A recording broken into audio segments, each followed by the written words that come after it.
बिस्मिल्लाहिर्रहमानिर्रहीम। अस्सलाम वालेकुम नाज़रीन, इरफान हाशमी आपको शो में लंदन से खुश आमदीद कहता हूँ।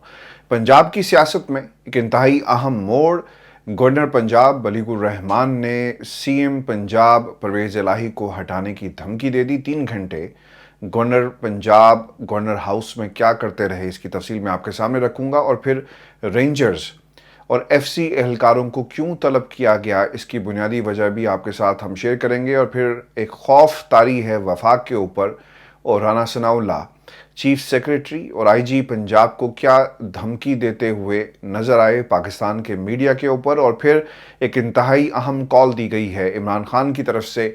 इस कॉल का डायरेक्ट असर किस पर पड़ेगा, इसकी मुकम्मल कहानी भी आपके साथ हम शेयर करेंगे। लेकिन व्यूअर्स, आपको बता दें कि पंजाब के अंदर कुछ गैर आइनी इकदामात उठाकर एक जमहूरी हुकूमत को घर भेजने की कोशिश की जा रही है। आपने 3 तस्वीरें देखी होंगी, फजलुर रहमान, शहबाज शरीफ और आसिफ अली जरदारी हाथों में हाथ डाले पाकिस्तान की आवाम को बेवकूफ़ बना रहे हैं। और वो ये कहते हैं कि अब हमने फैसला कर लिया कि पंजाब के अंदर हम हुकूमत बनाएंगे। और फिर उन्होंने हमजा शहबाज को अपना बेटा भी करार दिया, और वो ये कहते हैं कि मुझे ये बिलावल से भी ज़्यादा अजीज़ है। मुनाफिकत इस पूरे के पूरे टोले पर ख़त्म है, क्योंकि कुछ अर्सा पहले जब ये दोनों ख़ानदान पाकिस्तान की सियासत में आमने सामने थे, तो हमें बहुत सारे बयानात एक दूसरे के ख़िलाफ़ इन दोनों जमातों की तरफ से नज़र आते हैं। अब वो बयानात कहाँ गए, माजी का हिस्सा बन गए, लेकिन आज इनकी दोस्ती की एक नई दास्तान जो है वो लिखी जा रही है पाकिस्तान के अवाम के पैसे से, और जिस तरह इनको एक रिलीफ मिल रहा है। आसिफ अली जरदारी साहब माजी के अंदर नवाज शरीफ साहब के साथ साजबाज करके अपने केसेस जो हैं वो ख़त्म करवाते रहे। मिसाल के तौर पर, एक अगर हुकूमत में होगा तो दूसरा जो है वो हुकूमत से बाहर होगा, तो दोनों एक दूसरे के साथ साजबाज करते, अगर फंस जाते कहीं पर भी जहां पर इनकी चोरी जो है कोई और पकड़ लेता, पाकिस्तान में इस्टेब्लिशमेंट जो है इनको आंखें दिखाती, या फिर कुछ और होता, तो ये एक दूसरे का बाजू बनते रहे मिसाक जमहूरियत की शक्ल में। और फिर बहुत सारे ऐसे जो मामलात और मुआहदे जो कभी भी मंजर आम पर नहीं आए, लेकिन ये दोनों ख़ानदान एक दूसरे को शेल्टर प्रोवाइड करते रहे। एक म्यूज़िकल चेयर लगा हुआ था, पहले एक ख़ानदान की बारी, फिर दूसरे ख़ानदान की बारी। पाकिस्तान की सियासत में इमरान खान के आने से एक तीसरी कुव्वत जो सियासी मंजरनामा है इस पर नज़र आई है। अब हुआ क्या कि वो ताकतें जो माजी में एक दूसरे के खिलाफ कुछ ना कुछ करती रही या खुफिया डील्स करती रही, उन्होंने एक बार फिर इकट्ठे होकर इमरान खान के खिलाफ एक महाज जो है वो खड़ा कर दिया। और अब पंजाब के अंदर जो हुकूमत है इमरान खान की, केपी में जो हुकूमत है इमरान खान की, जिस तरह इन्होंने वफाक में इकट्ठे होकर इमरान खान को हुकूमत से अलग किया, रजीम चेंज के जो सम्राट थे वो इन तक पहुँचे, बिल्कुल उसी तरह अब पंजाब में भी ये हुकूमत तब्दील करके अपनी हुकूमत जो है वो कायम करना चाहते हैं। व्यूअर्स, मैं आपको बताऊं कि आज जो पंजाब असम्बली के हवाले से और परवेज़ इलाही साहब के हवाले से एक इंतहाई अहम फैसला आया। आपको याद होगा कि पंजाब असम्बली में स्पीकर असम्बली ने एक रूलिंग दी और कहा कि जो कुछ गवर्नर साहब ने हदायतनामा जारी किया ये गैर आइनी है, लिहाजा इस पर अमल नहीं किया जा सकता। और फिर जो एतमाद का वोट था वो थम गया। अब इंतज़ार किया जा रहा था कि रात के 12 बजे और फिर इनकी जो फ़ौज है वो कैमरों के सामने आए और इस बात का ऐलान किया जाए। गवर्नर पंजाब ने जो स्पीकर की गुज़श्ता रोज़ की जो रूलिंग थी इसे गैर आइनी करार दिया है। अब इसमें क्या कुछ कहा गया मैं आपके सामने ये तफसीलात रख देता हूँ, और फिर खान साहब ने क्या जवाब दिया, पाकिस्तान तहरीक-ए-इंसाफ क्या कर रही है, और फिर रेंजर्स बुलाने की कहानी असल में है क्या, और वफाक और सूबे आमने सामने होंगे। और वही हुआ जिसका ख़तरा था कि अब एक लड़ाई होगी, और ये लड़ाई ना सिर्फ पाकिस्तान की सड़कों पर लड़ी जाएगी बल्कि अब हमें ये अदालत में भी लड़ाई नज़र आ रही है जिसकी तैयारी बाकायदा कर ली गई है। आपको बताते चले जो रूलिंग थी इसे गवर्नर मलिकुर रहमान की तरफ से गैर आइनी करार दिया गया, और क्या अल्फाज कोट अनकोट मैं आपके सामने रख देता हूँ जो बुनियाद बनाकर इसे गैर आइनी करार दिया गया है। गवर्नर पंजाब ये कहते हैं कि स्पीकर आइनी जिम्मेदारी की अदायगी में ज़ाती पसंद को मलहूज़ खातिर ना रखें। स्पीकर ईमानदारी और गैर जानबदारी से अपनी जिम्मेदारियां अदा करने के पाबंद हैं। आइन के आर्टिकल 130 की शिक 7 के तहत हुक्मनामा जारी किया, जिसमें कहा है कि आइन का दिफा और कानून की पासदारी स्पीकर की जिम्मेदारी है। स्पीकर ने यह भी कहा कि आइन के तहत हलफ उठाया आपने, इससे इनहराफ नहीं कर सकते।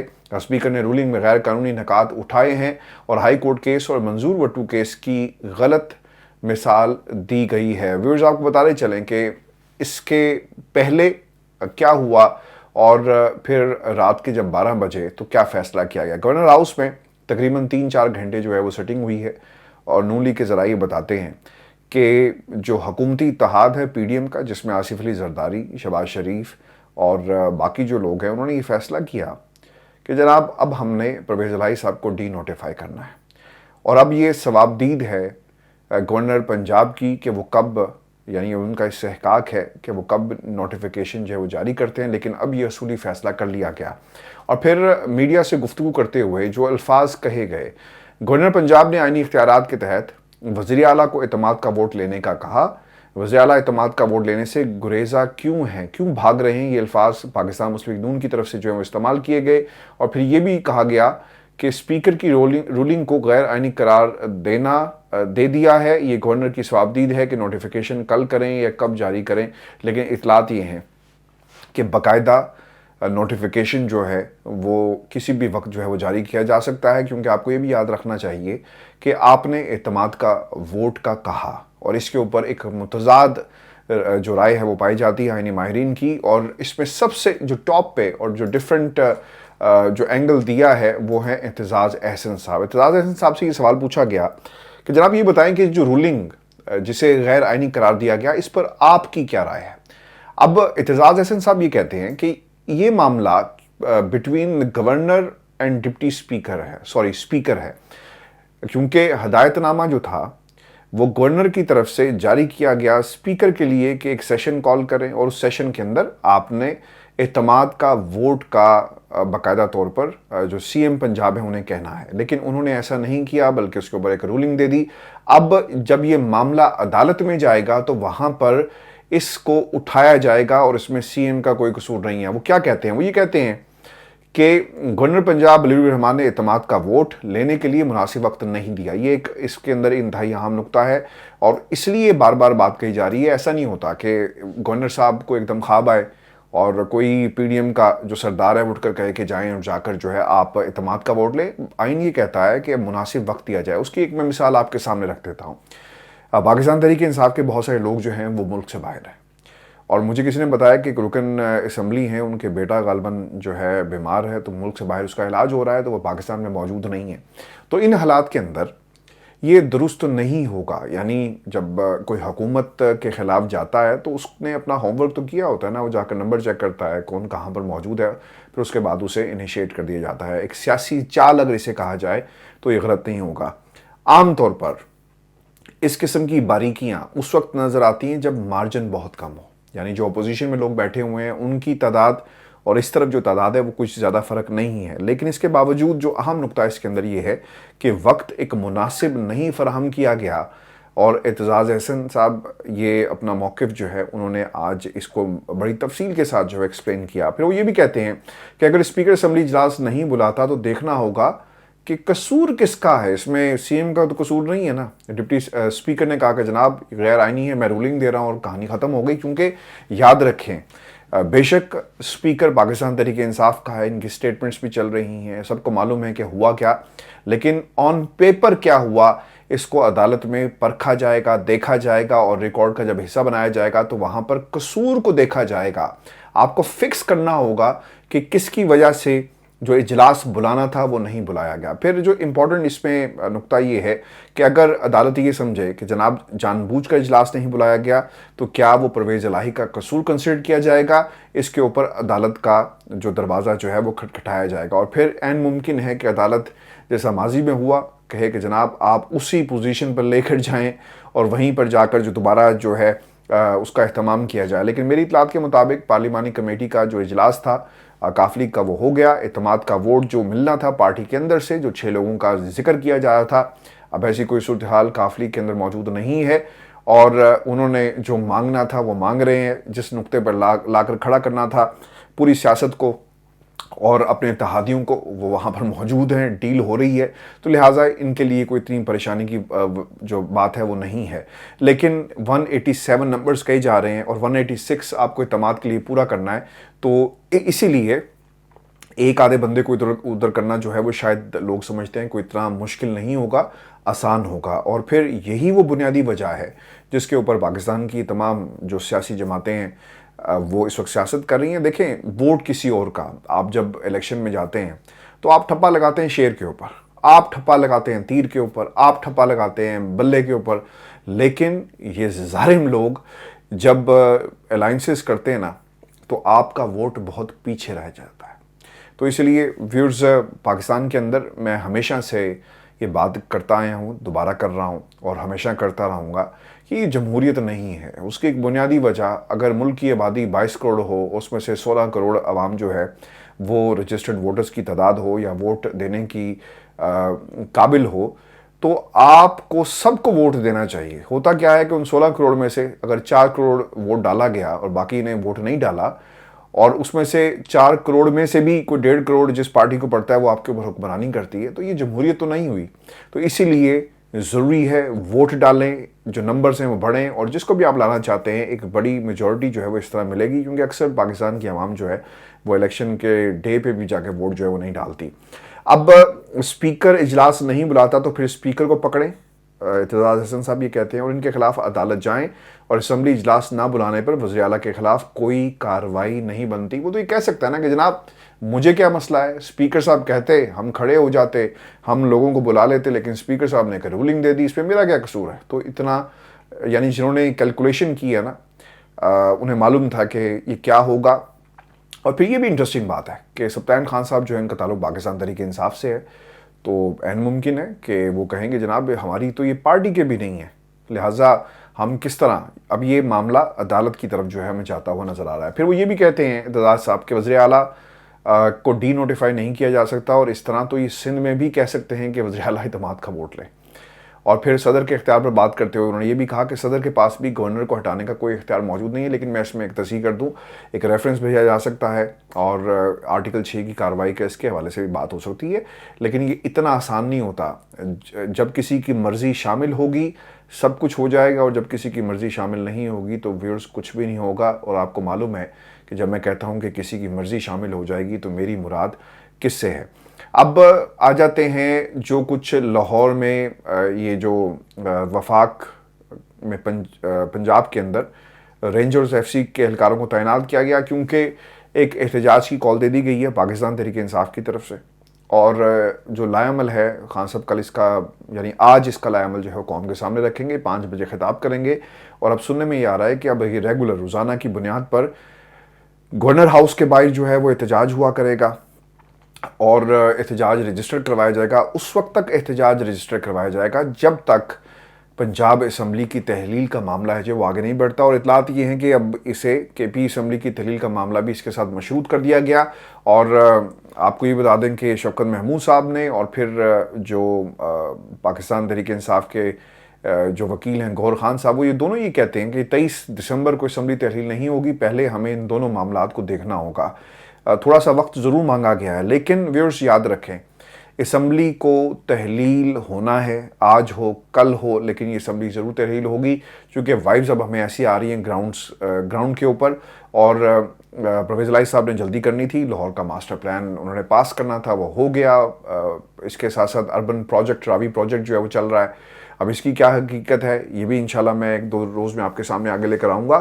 یعنی جو پیسہ ہے وہ شفٹ کیا جا رہا ہے اپنے من پسند جو ترقیاتی کام ہیں ان علاقوں کے اندر۔ اور جو پرویز الہی صاحب سے یہ سوال بھی پوچھا گیا کہ گجرات کے اندر آپ نے جو پیسہ ہے فنڈز کا اس کے ٹرانسفر کیا، یعنی شفٹ کیا باقی شہروں سے نکال کر، تو انہوں نے کہا جناب ایسی تو کوئی بات ہی نہیں ہے۔ لیکن رؤف کلاسا صاحب نے ایک ٹویٹ کی ہے، اور پھر اس ٹویٹ کے اندر باقاعدہ طور پر بتایا گیا کہ کس کس شہر کا پیسہ جو ہے وہ ٹرانسفر کیا گیا ہے چودھری پرویز الہی صاحب کی طرف سے، اور پھر مونس الہی صاحب کے لیے خزانے سے کس طرح جو ہے وہ پیسہ رکھا گیا ہے۔ اب اس میں بھی ایک آدھے دن کے اندر میں تفصیلات جو ہیں وہ آپ کے سامنے رکھوں گا کہ اصل میں معاملات جو ہیں وہ ہو کیا رہے ہیں۔ اچھا، اب اس میں خان صاحب سڑکوں پر آئیں گے اور سڑکوں پر آ کر اپنا احتجاج ریکارڈ دوبارہ کروایا جائے گا. مجھے ایسا فیل ہوتا ہے کہ جو پاکستان کی جو اسٹیبلشمنٹ ہے نا، یا پاکستان کے، چلیں اسٹیبلشمنٹ کو ہم مائنس ابھی کر دیتے ہیں، اسٹیبلشمنٹ میں بات نہیں کرتے، لیکن پاکستان کی عدلیہ کیا کر رہی ہے؟ عدلیہ خاموش کیوں ہے؟ اس ملک کے اندر لوگوں کو فائدہ پہنچایا جا رہا ہے، آپ خاموش رہتے ہیں. لوگوں کے کیسز ختم ہو جاتے ہیں، آپ خاموش رہ جاتے ہیں. تو میری درخواست ہے chief justice supreme court of Pakistan کہ خدا را اس ملک کا سوچیں، از خود نوٹسز لیں، ان سے پوچھیں کہ یہ قانون کیسے بدلے جا رہے ہیں اور یہ ریکارڈ اصل میں جاتا کہاں پہ ہے. یہ کوئی عذر نہیں ہو سکتا کہ پارلیمنٹ نے سب کچھ کیا. اور یہ جو کہا جاتا ہے نا کہ جی آپ پارلیمنٹ قانون پاس کرتی ہے، کل کو پارلیمنٹ کوئی بھی قانون پاس کر دے گی، کیا عدالتیں اس پر خاموش رہیں گی؟ دیکھیں، یاد رکھیں، جو قوانین ہوتے ہیں، جو آئین کی شکیں ہیں، اس کا تحفظ سپریم کورٹ نے کرنا ہے. جو کسٹوڈین ہے آئین اور قانون کی، اگر کوئی اسے توڑنے کی کوشش کرے یا اس کو مولڈ کرنے کی کوشش کرے تو پھر عدالتیں انٹروین کرتی ہیں. اور انفارچونیٹ یہ ہے، پاکستان کا قانون، پاکستان کا جو آئین ہے وہ جیسا بھی ہے، لیکن اس میں اتنی ایمبیگوٹیز پائی جاتی ہیں. یعنی جب بھی کوئی اس طرح کا معاملہ آتا ہے نا تو آپ کو بہت ساری تشریح آپ کو نظر آئے گی. ہر شخص اپنی ایک تشریح لے کر پھر رہا ہے، چونکہ پاکستان کے آئین کو جان بوجھ کر ایمبیگوس رکھا گیا ہے. اگر برطانیہ کی مثال آپ دیکھیں نا، یہاں پہ کوئی ریٹن کانسٹیٹیوشن نہیں ہے، لیکن کبھی بھی اس طرح کے مسائل جو ہیں آپ کو نظر نہیں آئیں گے، چونکہ کنونشنز کے اوپر جو ہے وہ حکومتیں چل رہی ہیں. ایک پیس آف پیپر ہے کانسٹیٹیوشن، لکھے ہوئے پہ بھی ہم عمل نہیں کر سکتے تو حکومت چلانا تو بہت دور کی بات ہے. ویورز، یہ ہمارا شو تھا آج کا، اور میں صرف جاتے جاتے ایک بات کر دوں. ایک دھمکی دی گئی ہے رانا ثناءاللہ صاحب کی طرف سے. میں نے پچھلی ویڈیو میں بھی اس کی تفصیل آپ کے سامنے رکھی تھی، اور اب اس دھمکی کا باقاعدہ طور پر جواب دیا جائے گا. پرویز الہی صاحب کی طرف سے ایسا پوسٹ کیا گیا ہے، اور وہ جو کہہ رہے ہیں نا کہ نئی ڈکلیریشن آنے کے بعد پرویز الہی صاحب جو ہیں وزیر اعلیٰ نہیں رہے، اس کا جواب بھی جو ہے وہ پرویز الہی صاحب سے، جو میرے سورسز ہیں، جو بات ہوئی، وہ کہتے ہیں کہ آج ہم اس کا باقاعدہ طور پر رانا ثناءاللہ کو جواب دیں گے. کیونکہ وفاق رینجرز کو استعمال کر کے، وفاق ایف سی کو استعمال کر کے، یقیناً اوبیسلی جو لاہور کی سڑکیں ہیں یہاں پر ایک تباہی مچانا چاہتا ہے، لڑائی دیکھنا چاہتا ہے. اور عین ممکن ہے کہ جب لوگ گورنر ہاؤس پہنچیں تو ان کے اوپر شیلنگ کی جائے، ان کا راستہ روکنے کی بھی کوشش کی جائے. اسی لیے رانا ثناءاللہ صاحب جو ہے نا یہ دھمکیاں دے رہے ہیں. اور آپ نے انٹرسٹنگ باتیں دیکھی ہوگی کہ ادھر سے جو پرویز الہی صاحب کو ڈی نوٹیفائی کرنے کی بات چلتی ہے تو ادھر سے آپ نے آئی جی کا نوٹیفیکیشن بھی جاری کر دیا، یعنی کسی طرح استعمال کیا جا سکے ریاست کی مشینری کو. ویورز، آج کا ہمارا شو تو آپ نے کمنٹس بھیجیے گا، چینل کو ضرور سبسکرائب کریں. اجازت دیجیے، اللہ نگہبان.